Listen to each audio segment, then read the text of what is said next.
आकाशवाणी गोरखपुर से प्रादेशिक समाचार।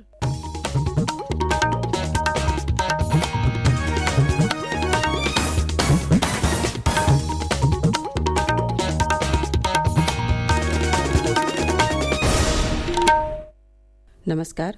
समाचार बुलेटिन के साथ मैं सुषमा श्रीवास्तव। पहले मुख्य समाचार। मुख्यमंत्री योगी आदित्यनाथ ने लखनऊ में 71वीं Akhil Bharatiya police athletics championship का किया उद्घाटन। कहा, एक भारत श्रेष्ठ भारत के भाव को मजबूत करेगी ये प्रतियोगिता। मुख्यमंत्री ने कल गोंडा जिले में की मंडलीय समीक्षा बैठक। कहा, बलरामपुर, श्रावस्ती, गोंडा और बहराइच ने सकारात्मक दिशा में तय की है लंबी दूरी। चैत्र नवरात्र आज से शुरू। प्रदेश के सभी देवी मंदिरों और शक्तिपीठों में सुबह से ही पूजा अर्चना के लिए पहुंच रहे हैं श्रद्धालु।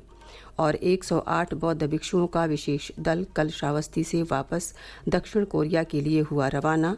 आखिरी दिन अंगुलीमाल गुफा में की पूजा। और अब समाचार विस्तार से। मुख्यमंत्री योगी आदित्यनाथ ने कल सशस्त्र सीमा बल द्वारा लखनऊ में आयोजित 71वीं अखिल भारतीय पुलिस एथलेटिक्स संकुल चैंपियनशिप 2022-23 का उद्घाटन किया। मुख्यमंत्री ने कहा कि युवा शक्ति को सकारात्मक और रचनात्मक दिशा की ओर ले जाने में खेलकूद की बड़ी भूमिका होती है। स्वस्थ शरीर के लिए भी व्यक्ति का खेलकूद में हिस्सा लेना अत्यंत महत्वपूर्ण होता है। उन्होंने कहा कि 10 वर्ष बाद उत्तर प्रदेश में ये चैंपियनशिप आयोजित हो रही है। ये चैंपियनशिप एक भारत श्रेष्ठ भारत के भाव को और अधिक मजबूत करेगी। मुख्यमंत्री ने कहा कि इस चैंपियनशिप में विभिन्न राज्यों, केंद्र शासित प्रदेशों और केंद्रीय पुलिस बलों की कुल 32 टीमें प्रतिभाग करेंगी। 71वीं Akhil Bharatiya police athletics cluster championship में 32 जो टीमें हैं, अलग अलग राज्यों की, केंद्र शासित प्रदेशों की और केंद्रीय पुलिस बलों की 1300 से अधिक खिलाड़ियों की प्रतिभागिता इस पूरे कार्यक्रम के साथ होना और अगले 4-5 दिनों तक यह पुलिस का खेल कुंभ का आयोजन प्रदेश की राजधानी लखनऊ में आयोजित होकर के इन कार्यक्रमों को और युवा शक्ति को, हमारी युवा शक्ति को स्पोर्ट्स की एक्टिविटीज को आगे बढ़ाने के लिए प्रेरित करने में बड़ी भूमिका का निर्वहन करेगी। मुझे पूरा विश्वास है कि इन 4-5 दिनों के अंदर जो कार्यक्रम प्रदेश के अंदर एसएसपी के नेतृत्व में आयोजित होंगे, वह न केवल विभिन्न पुलिस बलों के लिए बल्कि हमारी युवा पीढ़ी के लिए भी कुछ मार्गदर्शक सिद्धांतों की एक नींव रखने में, एक नई प्रेरणा प्रदान करने में सहायक होंगे। मुख्यमंत्री योगी आदित्यनाथ ने कल गोंडा पहुंचकर जिले समेत मंडल के अन्य जनपदों के अधिकारियों के साथ समीक्षा बैठक की। मंडलीय समीक्षा बैठक के बाद पत्रकारों से बात करते हुए मुख्यमंत्री ने कहा कि पिछले 6 वर्षों में बलरामपुर, श्रावस्ती, गोंडा और बहराइच ने सकारात्मक दिशा में एक लंबी दूरी तय की है। केंद्र और राज्य सरकार की योजनाओं से जनपदों को काफी लाभ हुआ है। आने वाले समय में जो सर्वे होंगे उनमें इन जनपदों की स्थिति काफी बेहतर दिखेगी। उन्होंने कहा कि इन 4 जनपदों में से 3 जनपदों में मेडिकल कॉलेज के निर्माण का कार्य या तो पूर्ण हो गया है या अंतिम चरण में है। बजट में इस मंडल के लिए विश्वविद्यालय की घोषणा की गई है, जिसके लिए जल्द ही जमीन आवंटित कर दी जाएगी। उन्होंने कहा कि श्रावस्ती में एयरपोर्ट निर्माण का कार्य अंतिम चरण में चल रहा है। अब सुनिए आकाशवाणी के लोकप्रिय कार्यक्रम प्रधानमंत्री की मन की बात पर आधारित विशेष श्रृंखला। आज की कड़ी का विषय है भर्ती में पारदर्शिता। लोग, आवाज और सीधा संवाद, यानी हमारे, आपके, हम सबके मन की बात। जी हां, ऐसे ही करोड़ों लोगों से जुड़ते हैं हमारे प्रधानमंत्री आकाशवाणी पर हर महीने के आखिरी रविवार को मन की बात कार्यक्रम के साथ। 3 अक्टूबर 2014 को शुरू हुआ ये सिलसिला इस बार अप्रैल में अपनी 100वीं कड़ी के साथ जारी रहेगा। इस अवसर पर आकाशवाणी इस विशेष कार्यक्रम से प्रधानमंत्री के कुछ ऐसे चुनिंदा संबोधनों को प्रस्तुत करने जा रहा है जिन्होंने देश को नई राह दिखाई। नौकरियों में एक दौर में भाई भतीजावाद का आरोप लगता रहा है। इसके लिए विशेषकर छोटी नौकरियों में इंटरव्यू को जिम्मेदार माना गया। प्रधानमंत्री नरेंद्र मोदी ने इसी शिकायत को दूर करने के लिए समूह बी की गैर राजपत्रित, समूह सी और इस तरह की दूसरी नियुक्तियों में इंटरव्यू को खत्म करने की घोषणा की। मन की बात कार्यक्रम में प्रधानमंत्री मोदी ने 25 अक्टूबर 2015 को कहा था, मेरे प्यारे युवा मित्रों, मैं आज गर्व से कहना चाहता हूं कि सरकार ने सारी प्रक्रियाएं पूर्ण कर ली और केंद्र सरकार के ग्रुप डी, ग्रुप सी और ग्रुप बी के नॉन गैजेटेड पदों में अब भर्ती के लिए साक्षात्कार नहीं होगा, इंटरव्यू नहीं होगा। 1 जनवरी 2016 ये लागू हो जाएगा। अभी जहां प्रक्रिया चल रही है उसमें कोई रुकावट हम नहीं करेंगे, लेकिन 1 जनवरी 2016 से ये लागू हो जाएगा। तो सभी युवा मित्रों को मेरी शुभकामनाएं हैं। प्रादेशिक समाचार आप आकाशवाणी गोरखपुर से सुन रहे हैं।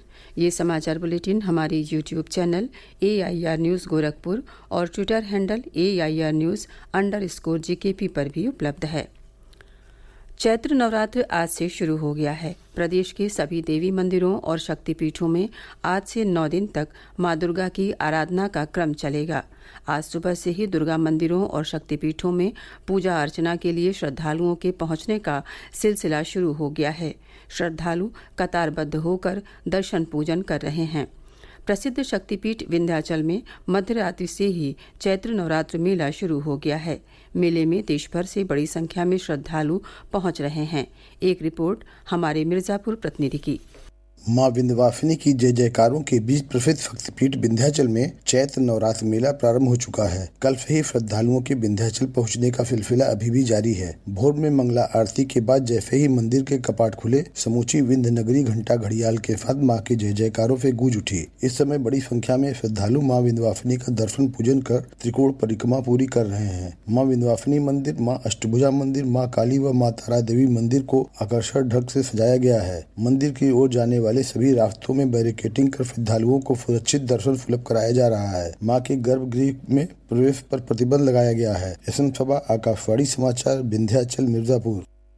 दक्षिण कोरिया के 108 बौद्ध भिक्षुओं का विशेष दल कल श्रावस्ती से वापस दक्षिण कोरिया के लिए रवाना हो गया। यात्रा के आखिरी दिन बौद्ध भिक्षुओं ने अंगुलीमाल गुफा में भगवान बुद्ध के उपदेशों का उच्चारण किया और दोनों देशों के बेहतर संबंधों के लिए प्रार्थना की। भारत और साउथ कोरिया के मैत्री संबंधों के 50 वर्ष पूरे होने के उपलक्ष्य में दक्षिण कोरिया के बौद्ध भिक्षुओं का ये दल भारत आया था। प्रदेश के विभिन्न शहरों में लगातार मौसम में हो रहे बदलाव के साथ तेज बारिश और ओलावृष्टि दर्ज की गई है। लखनऊ सहित कई जिलों में कल तेज हवा के साथ बारिश और कई इलाकों में ओलावृष्टि भी हुई। बारिश और ओलावृष्टि से तापमान में गिरावट दर्ज की गई है। उधर प्रदेश के अन्य जिलों में भी बारिश और ओलावृष्टि से जनजीवन प्रभावित हुआ है और फसलों को नुकसान पहुंचा है। कृषि वैज्ञानिकों के अनुसार इस बारिश से गेहूं उत्पादन में 20% की कमी आने की आशंका है। भारत सरकार के केंद्रीय सूचना प्रसारण मंत्रालय के पत्र सूचना कार्यालय लखनऊ ने कल सिद्धार्थनगर जिले में ग्रामीण पत्रकारों की वार्तालाप नामक कार्यशाला का आयोजन किया।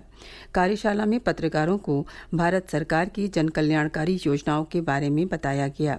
PIB के मीडिया संचार अधिकारी सुंदरम चौरसिया ने ग्रामीण पत्रकारों को PIB फैक्ट चेक के माध्यम से फेक न्यूज़ को पहचानने और इससे निपटने के तरीके बताए। प्रधानमंत्री नरेंद्र मोदी के 24 मार्च को अपने संसदीय क्षेत्र वाराणसी के प्रस्तावित दौरे को लेकर तैयारियां पूरी कर ली गई हैं। वाराणसी के मंडलायुक्त कौशल राज शर्मा ने बताया कि प्रधानमंत्री वाराणसी में रुद्राक्ष कन्वेंशन सेंटर में टीवी पर कॉन्फ्रेंस का शुभारंभ करेंगे। साथ ही वाराणसी को करोड़ों रुपए की परियोजनाओं की सौगात देंगे। और अब अंत में मुख्य समाचार एक बार फिर। मुख्यमंत्री योगी आदित्यनाथ ने लखनऊ में 71वीं Akhil Bharatiya police athletics championship का किया उद्घाटन। कहा, एक भारत श्रेष्ठ भारत के भाव को मजबूत करेगी ये प्रतियोगिता। मुख्यमंत्री ने कल गोंडा जिले में की मंडलीय समीक्षा बैठक। कहा, बलरामपुर, श्रावस्ती, गोंडा और बहराइच ने सकारात्मक दिशा में तय की है लंबी दूरी। चैत्र नवरात्र आज से शुरू। प्रदेश के सभी देवी मंदिरों और शक्तिपीठों में सुबह से ही पूजा अर्चना के लिए पहुंच रहे हैं श्रद्धालु और 108 बौद्ध भिक्षुओं का विशेष दल कल श्रावस्ती से वापस दक्षिण कोरिया के लिए हुआ रवाना। आखिरी दिन अंगुलीमाल गुफा में की पूजा। इसके साथ ही प्रादेशिक समाचारों का ये बुलेटिन समाप्त हुआ। नमस्कार।